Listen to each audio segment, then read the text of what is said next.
I'm just here with my good pals, Street Fighter 2 and this hammer. God, I love Street Fighter.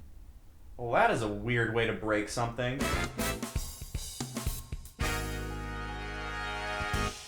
Street Fighter, one of the most popular fighting franchises of all time. I mean, there's great titles like Street Fighter 2, 3, 4, and there's even 6 on the horizon. Games and sub-series like Street Fighter Alpha, but dear God, nobody talk about Street Fighter 2010 or Street Fighter the movie, the game. Street Fighter has done so much for the fighting genre. Some people consider Street Fighter 2 one of the most innovative games of all time, but there's something about Street Fighter 2.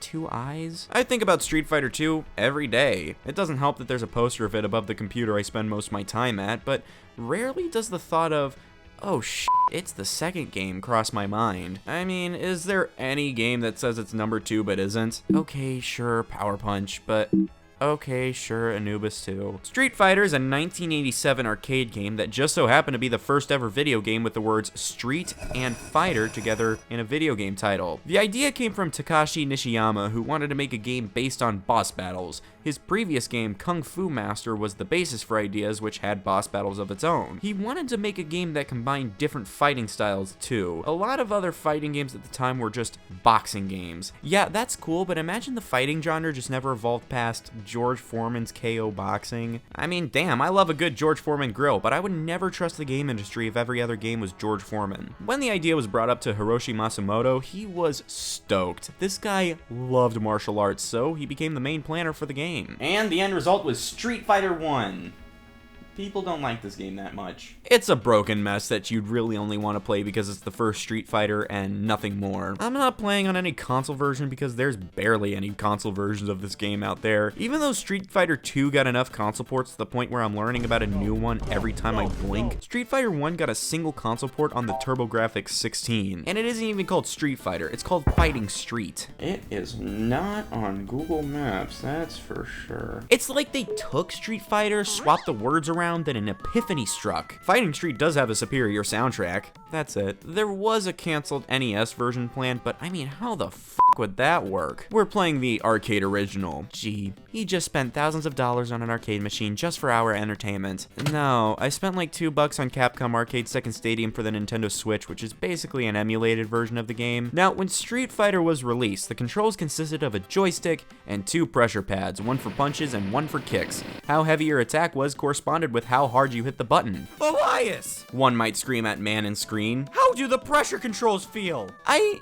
don't know. I'm playing on the Switch. Now, excuse me. I am an intro fanatic. I need to see what this game's intro looks like.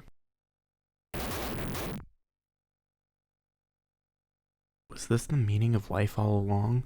This character does not appear anywhere in the game other than this intro. Street Fighter 2's intro also has people who don't appear anywhere else, but here's the thing about the first game. There are only 2 playable characters, and one is only available in multiplayer. Throughout the single player mode, you can only play as Ryu, and in multiplayer, the second player controls Ken. Yeah, you think they could have made the character in the intro the only guy you can play as, but no! And let's talk about the character roster. There are all these guys you play against in the arcade mode, but no! You can't play as those guys. You want to play as Jen? Capcom says, go f*** yourself! At least you do get to pick where you start, Japan or USA. It means fucking nothing, because you go back to the same route anyway. All it does is just swap Japan and USA, which come back to back anyway. Now, there's 2 enemies per country, with 5 countries total. Just like real life. I love seeing realism in video games. Street Fighter's combat is all about special moves, throwing shit at the wall and seeing what sticks. But there's only 2 special moves, the Hadouken and the Shoryuken, and the game goes all slow motion when you land one. Other than that, you have the standard light and heavy kicks and punches. But Jesus Christ, this game is clunky. It's hard to land mid-air attacks because of how slow and clunky the jumping is, but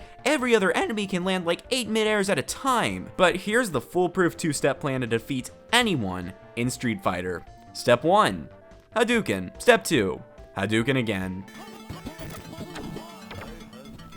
Shit, the plan isn't foolproof. Street Fighter is absolutely broken. That's mainly what people know about this game. The rubber banding can be nuts sometimes. I get the guy down to his last leg while I'm at half health, and then he wins anyway because everyone is bigger, everyone is stronger, everyone has abilities that you don't have. The second enemy in the Japan route can just straight up teleport. Some enemies are so fast, the rounds can end in seconds, and then some even block the Hadoukens just to promptly kick your fucking teeth in. The fight against Jen took me God knows how long. It can't get any worse than that though, right? Birdie can hit you in 3 hits. 3 fucking hits. I guess they based this fight based on how many crack hits they took before they made it. Either this guy's super fucking strong or Ryu's a damn wimp. I mean, this face doesn't scream fighter to me. The punishing difficulty could be attributed to it being an arcade game. Obviously, Capcom wanted you to pump so many quarters into the machine, which is why they allowed this to happen.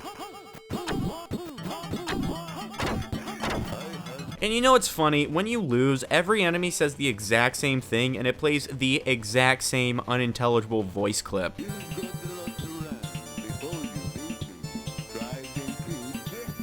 This game is an extreme teacher of perseverance. I was ready to give up and not play anymore during the Gen fight, then I beat him. Then I was ready to give up during the Birdie fight, then I realized there's like 80 people who still watch me talk about video games. They have to know I beat Street Fighter. I can't do it. And for those 5 people left, I'm sorry. I feel like I've gathered enough from the game at this point. There's only 3 enemies I haven't faced anyway, and looking at gameplay, yeah, no, I don't want to go through with it. Sadly, I don't get to be the strongest Street Fighter in the world, and I didn't earn the distinction of King of the Hill, which I don't know what the 1997 animated series has to do with this, but the game warns us that there is always someone waiting in line to knock you off the top.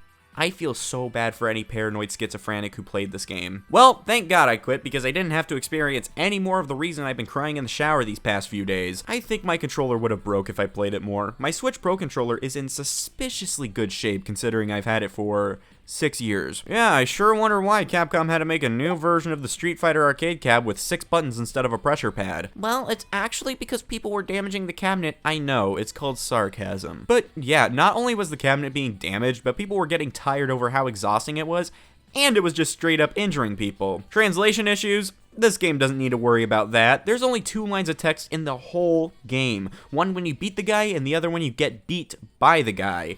I'd be appalled. Scratch that. Beyond appalled if they managed to screw that up. Thailand. You had one job, Capcom. One damn job! Street Fighter is not a bad game. Far from it. While yeah, it's broken, clunky, irritating, and has almost everything you'd expect from a bad game, it's also the first game in one of the first series of an entire genre. It's not gonna be as refined as you think.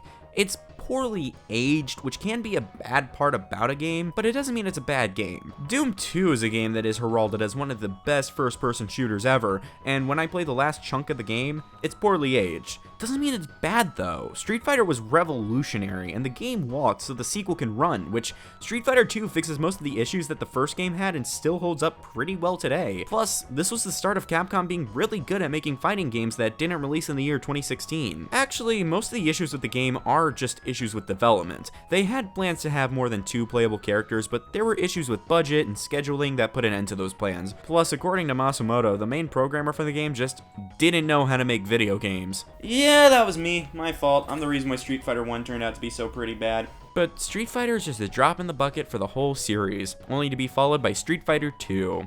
Then Street Fighter 2 Champion Edition, then Street Fighter 2 Turbo, then Super Street Fighter 2, then Super Street Fighter 2 Turbo, and then 3 in 1997. Fun fact, on some websites, Street Fighter 2 is classified as its own series. Now, the question is, will I be returning to Street Fighter 1? Yeah, breaking news, I don't want to torture myself.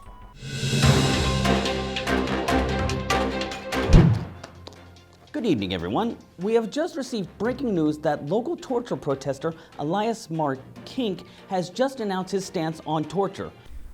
I guess it's a slow news day. I got an Amber Alert while watching that, so I guess I matter more to the media than children. Because who cares about some stupid kid anyway? Listen, I exist.